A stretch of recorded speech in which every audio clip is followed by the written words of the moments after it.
कभी कनेक्शन जो है टॉस के लिए होता है, और कभी कभी ऐसा भी होता है कि एक अच्छी बल्लेबाजी वाली टीम भी फील्डिंग ले लेती है।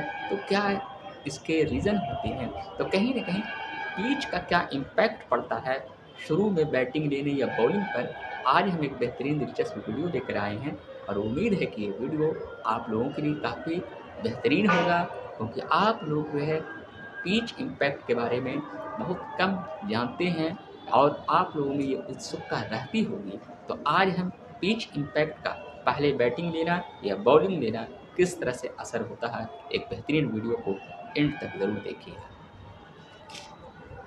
अगर हम देखा जाए तो इंडिया की अगर हम बात करते हैं, तो इंडिया में अक्सर जब पिच तैयार की जाती है तो वो काली मिट्टी या लाल मिट्टी की होती है। जी हाँ, यानी उसमें मिट्टियाँ जो है काली या लाल होती है। और आप लोग दुनिया का सबसे बड़ा जो स्टेडियम है अभी प्रधानमंत्री नरेंद्र मोदी जी के नाम पर जो बना है, उस स्टेडियम की अगर बात करें तो वहाँ जो है ज़्यादातर पिच में काली मिट्टी दी जाती है, और कुछ जगहों पर लाल मिट्टी भी उस पर डाली जाती है। अब सवाल ये उठता है कि भारतीय पिच जो है वो जो है स्पिनर के लिए कैसे मददगार होती है, या फिर बल्लेबाजी के लिए कैसे मददगार होती है। और आप लोग ये भी सोचते होंगे कि किस तरह से कौन पिच बाउंस के लिए फ़ायदा है, किस में रिवर्स स्विंग है, किस में स्विंग होता है, कौन फास्ट बॉलर के लिए अच्छी है। तो आज इस बेहतरीन वीडियो के माध्यम से उन तमाम राजों को खोलने की मैं कोशिश कर रहा हूँ। एक बेहतरीन वीडियो लेकर आया हूँ। काफ़ी इस वीडियो को बनाने में मुझे मेहनत लगी है। तो उम्मीद है कि आज एक इंटरेस्टेड नॉलेजेबल जो है पिच के इम्पैक्ट के बारे में इस वीडियो से आप लोग ज़रूर सुनेंगे। दरअसल अगर देखा जाए तो इंडिया में जो ज़्यादातर जो पिच है वो उसकी जो मिट्टी है वो तो मैंने बता दिया, और उसके जो पिच भी बनाए जाते हैं वो ज़्यादातर सपाट होते हैं। यानी इंडिया की जो पिच होती है, चाहे फिर साउथ एशिया की जो भी पिचें होती हैं, चाहे श्रीलंका, बांग्लादेश, पाकिस्तान, तो कई जगहों पर ज़्यादातर फ्लैट पिचें बनती है या फिर रहती है, और उसमें उतना जो है स्पेशली अगर देखा जाए तो बाउंस नहीं होता है। अगर ऑस्ट्रेलिया की बात करें, साउथ अफ्रीका की बात करें, तो वहाँ की पिच जो होती है वो सख्त होती है, कठोर होती है, जिससे वहाँ ज़्यादा बाउंस मिलता है। यानी फास्ट बॉलर को खेलना ख़तरनाक होता है। लेकिन इंडिया में स्पेशली जो है फास्ट बॉलर के लिए बाउंस नहीं मिल पाता है उतना। बैटिंग के लिए काफ़ी बेहतरीन पिच होती है। चेन्नई का चेपक जो स्टेडियम है, जिसमें कई बल्लेबाजी का रिकॉर्ड बना, वह दोहरा शतक की बात करें या फिर और भी कई, यानी वो एक तरह से बल्लेबाजों के लिए पिच है, फ्लैट पिच होती है। इस पिच की खासियत होती है कि शुरुआत में जो है वो एक तरह से बैटिंग के लिए तो बढ़िया होती है, बाद में धीरे धीरे 20 ओवर 25 ओवर के बाद उस पिच में थोड़ा दरारें भी कई जगहों पर आती है। और जब पिचों में थोड़ा दरारें आती है तो कहीं न कहीं वो स्पिनर के लिए बढ़िया होती है। जी हाँ, ये बात आप लोग जानिए कि स्पिनर के लिए जो स्पिन गेंद होती है उसके लिए पिच में थोड़ा-सा दरार टाइप का होना चाहिए। और अक्सर जो फ्लैट पिच होती है, जो इंडिया के भारतीय उपमहाद्वीप की पिच, तो वो शुरू में जो है बल्लेबाजी के लिए तो बढ़िया होती है, लेकिन जैसे-जैसे टाइमिंग गुज़रता है, उसके बाद वो 25 ओवर 20 ओवर के बाद या फिर और भी टाइम के बाद में वो स्पिनर को काफ़ी मदद मिलती है। यही वजह है कि आप लोग ज़रूर देखे होंगे कि इंडिया में जब विदेशी टीम आती है तो स्पिनर को अच्छे से खेल नहीं पाती है, और कई बल्लेबाज लगातार स्पिन से आउट हो जाते हैं। और ठीक जब आप लोग देखे होंगे कि कभी-कभी 5 ही या 10 ओवर के बाद इंडिया में, चाहे साउथ एशिया के कई देशों में, स्पिनर लगा दिए जाते हैं, और जब फास्ट बॉलर को विकेट नहीं मिलता है ज़्यादातर, तो फिर स्पिनर जो है कोई एक ही स्पिनर 4 या 5 विकेट ले लेते हैं। कई मैचों में आप लोग देखा, वर्ल्ड कप की बात करें, चैंपियन ट्रॉफी बात करें, कई ऐसे स्पिनर हैं। अभी जो इंडिया की हम बात करें तो अम, अ, एक कई ऐसे जो स्पिनर है वो जो है अच्छी स्पिन से कई बैट्समैन को आउट किए हैं। चाहे हम वरुण चक्रवर्ती की बात करें, ये अभी हाल ही में चैंपियंस ट्रॉफी में भी इन तमाम स्पिनरों का बहुत ही अच्छा प्रदर्शन रहा। तो आज आप लोग समझ गए कि इंडिया या आसपास के जो देश में होते हैं तो ज़्यादातर फ्लैट जो पिच होती है वो बल्लेबाजों के लिए बेहतरीन होती है, लेकिन बाद में स्पिन बहुत होते हैं और फिर स्पिनर को फ़ायदा होता है। अब हम बात करते हैं ऑस्ट्रेलिया और न्यूजीलैंड की। जी हाँ, ऑस्ट्रेलिया की बात करना ज़रूरी है क्योंकि ऑस्ट्रेलिया वनडे में कई बार चैंपियन हो चुकी है। सबसे अधिक बार वनडे में ऑस्ट्रेलिया का नाम रिकॉर्ड है, एक बेहतरीन टीम है।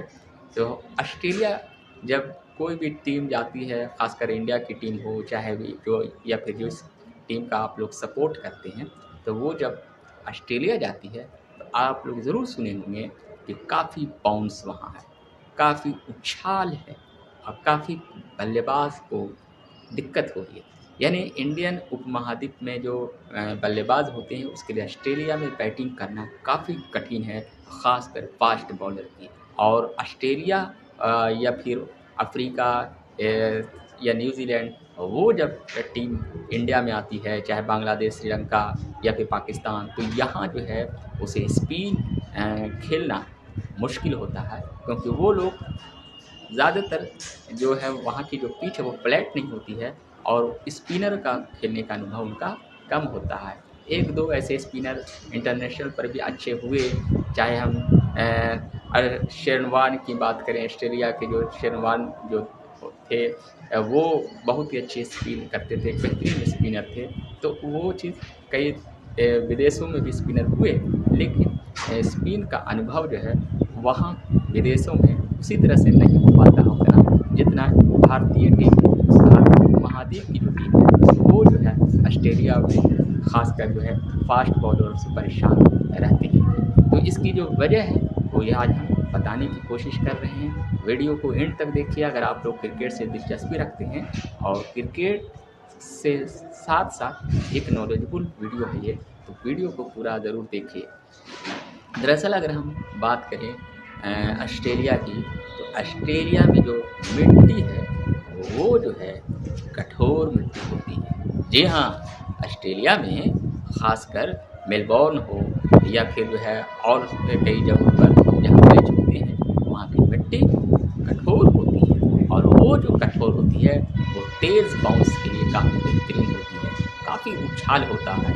और एक तरह की मिट्टी की क्वालिटी वहाँ अगर देखा जाए, जैसे इंडिया में काली चाहे लाल मिट्टी होती है, वहाँ मार्ल मिट्टी होती है और उस मिट्टी में ये खासियत है कि काफ़ी ख़तरनाक बाउंस होते हैं। कई बार खिलाड़ियों जो है वो चोट भी लग जाती है, कई बार आप लोग सुने होंगे। और वहाँ बैटिंग का स्कोर ज़्यादा कर पाना बहुत मुश्किल है। मेलबॉर्न हो या फिर सिडनी या आसपास के जो भी जो स्टेडियम हैं वहाँ ज़्यादा बैटिंग का स्कोर होना मुश्किल होता है। और कभी कभी आप लोग सुने होंगे कि जो है 100 रन पर पूरी टीम सिमट गई, 80 रन पर सिमट गई, 87 रन पर सिमट गई, पूरी टीम सिमट गई। और टीम पर ऐसी आलोचना होती है, ऐसा उस पर प्लेयर पर दर्शक लोग जो है ब्लेम लगा देते हैं कि बल्लेबाजी अच्छी नहीं हो रही है और ये हो रही है वो हो रही है। और वो तुलना कर लेते हैं भारतीय उपमहाद्वीप में जब 300-400 रन जब बनते हैं तो वैसी वो इमेजिन करते हैं कि वहाँ की पिच में जो है रन नहीं लोग बना पा रहे हैं, अनुभव नहीं है। तो कहीं न कहीं देखा जाए तो उस पिच का भी असर होता है। जी हाँ, प्लेयर की तो गलती होती है, प्लेयर का अनुभव विदेशों में कोई भी विदेश में जो आते हैं उनका अनुभव कम होता है, वो बात अलग है। लेकिन पिच का भी असर ज़रूर होता है और यही वजह है कि जो अच्छे बल्लेबाज होते हैं, जो जानते हैं हर देश की पिच कैसी होगी और कैसे खेलना है, तो वो थोड़ा रुक कर खेलते हैं, संभलते हैं और बाद में पहले तो ओवर वो खाते हैं लेकिन उसके बाद उसे मैनेज करने की कोशिश करते हैं। पर आप लोग बहुत से लोग होंगे जो जानकारी का अभाव है या फिर जो है एक तरह से एक्साइटमेंट ज़्यादा होता है अपनी टीम का, तो वो लोग जो है दोष दे देते हैं किसी ऐसे बैट्समैन को कि वो बैट्समैन जो है काफ़ी ज़्यादा ओवर खा गए सिडनी में, मेलबोर्न में, और यही वजह था कि टीम जो है 160 रन बनाई और विपक्ष जीत गई। तो कहीं न कहीं ब्लेम दे देना बहुत ही आसान है, पर ये जान लीजिए कि जो प्लेयर ये जान रहे हैं कि वहाँ की पिच पर टिकना पहले ज़रूरी है, तो वो अपने अनुभव से खेलते हैं। और टीम कहीं भी जीत हार एक हिस्सा होती है, कभी जो है कोई भी टीम जीतती है, कभी कोई हारती है। ऐसा नहीं कि हाँ हमेशा कोई टीम जीते, अगर हमेशा कोई एक टीम जीतेगी तो फिर वो चीज़ नहीं होगी यार।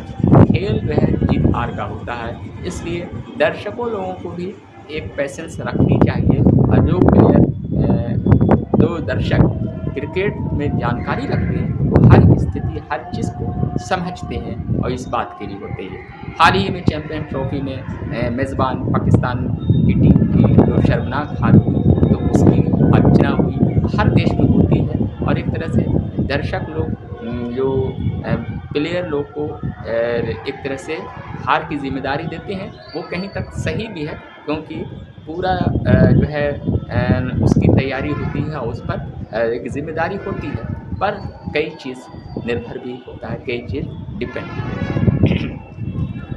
अब हम बात कर रहे हैं न्यूजीलैंड। जी हाँ, ऑस्ट्रेलिया जो महाद्वीप है, वहाँ तो ऑस्ट्रेलिया की बात हम कर दी, लेकिन अब हम चले जाते हैं न्यूजीलैंड की तरफ। और न्यूजीलैंड की पिच जो होती है वो जो है स्पेशली स्विंग के लिए ज़्यादा बढ़िया होती है, यानी कि फास्ट बॉल जो है शुरू में ही 7-8 ओवर तक बेहतरीन स्विंग करते हैं, बेहतरीन जो है स्विंग होती है, घूमती है, और उससे बैट्समैन आउट जल्दी होते हैं, यानी शुरुआत ही बहुत सतर्क रहना पड़ता है। और ऐसा इसलिए है कि न्यूजीलैंड की जो पिच ज़्यादातर है, उसकी पिचों में स्पेशली जो है हरे घास ज़्यादा होते हैं। जी हाँ, हरे घास, और वो वहाँ की मिट्टी में एक क्वालिटी है कि स्विंग बहुत अच्छे से वहाँ होती है, और फास्ट बॉलर को बहुत फ़ायदा होता है। पूरा अगर हम बात करें तो पूरे मैच में फास्ट बॉलर वहाँ छाए रहते हैं और उन्हें विकेट मिलता ही है। जो फास्ट बॉलर भारतीय उपमहाद्वीप में विकेट के लिए तरसते हैं, ऑस्ट्रेलिया और न्यूजीलैंड जैसे पिचों पर खेलते हैं, तो उन्हें बेहतरीन और काफ़ी विकेट मिलती है। ऐसे बॉलर जो कि तेज़ भी हैं और जिन्हें स्विंग आती है। कई ऐसे बॉलर इंटरनेशनल स्तर की हम बात करें जो काफ़ी महान हुए और काफ़ी विकेट लिए, चाहे हम पाकिस्तान के वसीम अकरम की बात करें, वकार यूनुस की बात करें, या फिर जो है ऑस्ट्रेलिया के मैकग्रा की बात करें, या फिर जो है स्पेशली अगर हम बात करें, अगर हम भारत की अगर हम बात करें, तो भारत में भी जो है कई ऐसे बॉलर हैं जो कि इंटरनेशनल स्तर पर कई नाम किए। पुराने में अगर हम बात करें तो जवागल श्रीनाथ हो, वेंकटेश प्रसाद हो, अजीत अगरकर हो, ये सब का तो नाम आपको सुना ही होगा, या अगर नहीं सुना है तो नाम कभी न कभी कमेंटेटर की से इन तमाम बॉलरों की बात ज़रूर सुने होंगे। इरफान पठान की बात, ज़हीर खान की बात। जी हाँ, एक ज़हीर खान जो कि लंबे समय तक भारत में एक अच्छी गेंदबाजी की, इरफान पठान भी एक बेहतरीन ऑलराउंडर के तौर पर हुए, तो ये तमाम प्लेयर जो है काफ़ी नाम कमाए। तो कहने का मतलब है कि न्यूजीलैंड की जो पिचें हैं वो एक ऐसी मिट्टी की है जहाँ ज़्यादा घास होती है और स्विंग होता है, और शुरुआत में ही विकेट फास्ट बॉलर को अक्सर मिल जाते हैं। अब हम बात करते हैं उस जगह की जहाँ से क्रिकेट का जन्म एक तरह से हुआ, यानी कि क्रिकेट का मक्का कहलाता है लॉर्ड्स का मैदान, और हम लॉर्ड्स की ही चर्चा नहीं करें, यह कैसे हो सकता है। जी हाँ, तो चलते हैं अब लॉर्ड्स के मैदान। अगर हम लॉर्ड्स के मैदान की हम चर्चा करें तो वहाँ स्पेशली अगर हम देखें तो ख़ास कर जो है लॉर्ड्स का पिच भी जो है वो जो वहाँ की जो मट्टी है ज़्यादातर जगहों पर वहाँ पर तो थोड़ा सख्त होती है, कठोर होती है, और वो भी जो है स्पेशली जो है फ़ायदा होता है बॉलर के लिए भी। लेकिन अगर हम इंग्लैंड के कई और स्टेडियम की हम बात करें और लॉर्ड्स की भी हम बात करें तो कहीं न कहीं एक तरह का बैलेंस रहता है, यानी कि बल्लेबाजी भी अच्छी होती है और गेंदबाजी भी, दोनों को मदद वहाँ मिलती है। अक्सर आप लोग सुने होंगे और थोड़ा जो है वो इंग्लैंड के कई जगहों पर जहाँ मैच का आयोजन होता है वहाँ जो है पीछे में स्विंग भी होती है बॉलर के लिए, उसको विकेट भी मिलता है और कहीं न कहीं जो है बैटिंग और बॉलिंग दोनों में थोड़ा मददगार हेल्प होती है। अब हम बात करते हैं साउथ अफ्रीका की। जी हाँ, साउथ अफ्रीका की पिच में भी कई जगहों पर देखा जाता है तो हरी घासें होती है और रिवर्स स्विंग होता है। अब कुछ जगहों पर ऐसा होता है कि वहाँ जो है स्पेशली जो है एक बाउंस जो होता है वो भी कई जगहों पर पिच पर होता है। तो कहीं न कहीं अलग-अलग तरह के होते हैं। तो कुल मिलाकर अगर हम देखें तो भारतीय उपमहाद्वीप की पिच ज़्यादातर फ्लैट होती है, बल्लेबाजी के लिए अनुकूल होती है। ऑस्ट्रेलिया और न्यूज़ीलैंड एक ऐसी जगह है जहाँ काफ़ी फास्ट बॉलर के लिए फ़ायदा होती है। ख़ासकर ऑस्ट्रेलिया में तो काफ़ी ज़्यादा उछाल होता है कई जगहों पर, चाहे मेलबोर्न हो, सिडनी हो, और वहाँ जो है बल्लेबाजी करना काफ़ी मुश्किल काम होता है। तो कुल मिलाकर हमने आज पिचों के बारे में बताया। यही वजह है कि पिच का मुआयना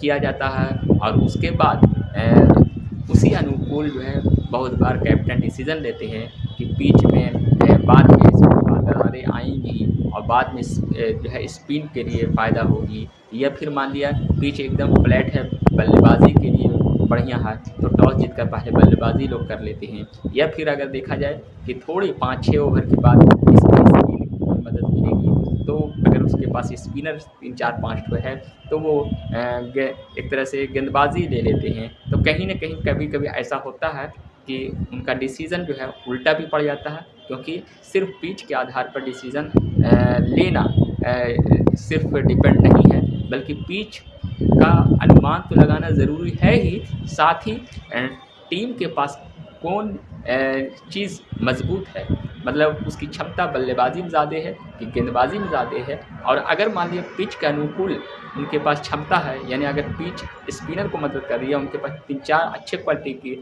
स्पिनर है तो वो पहले गेंदबाजी ले लेते हैं।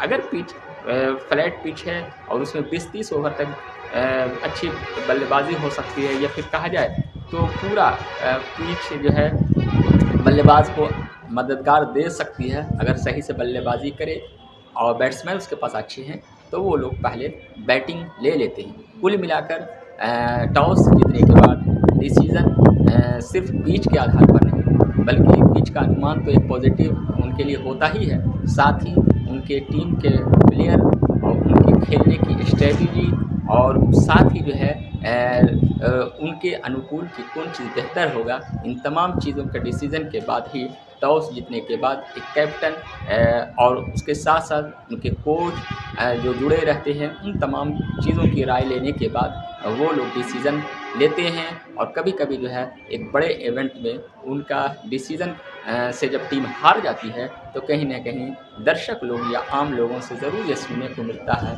कि टॉस जीतकर बल्लेबाजी जो की गई वो सही नहीं, या टॉस जीतकर गेंदबाजी की गई तो वो सही नहीं, और जब टीम जीतती है तो फिर जो है टीम की तारीफ़ तो होती ही है। तो आपको ये वीडियो उम्मीद है कि बहुत अच्छा लगा होगा और आप लोग अपनी फीडबैक ज़रूर दिया कीजिए। हम चाहते हैं कि आप लोगों का फीडबैक मिले ताकि हम एक बेहतरीन वीडियो बनाएं। अगर वीडियो पसंद आए तो लाइक और शेयर तो ज़रूर करना है। मुझे उम्मीद है कि आप लोग हमारी वीडियो को पसंद करेंगे, उसे लाइक और शेयर करेंगे।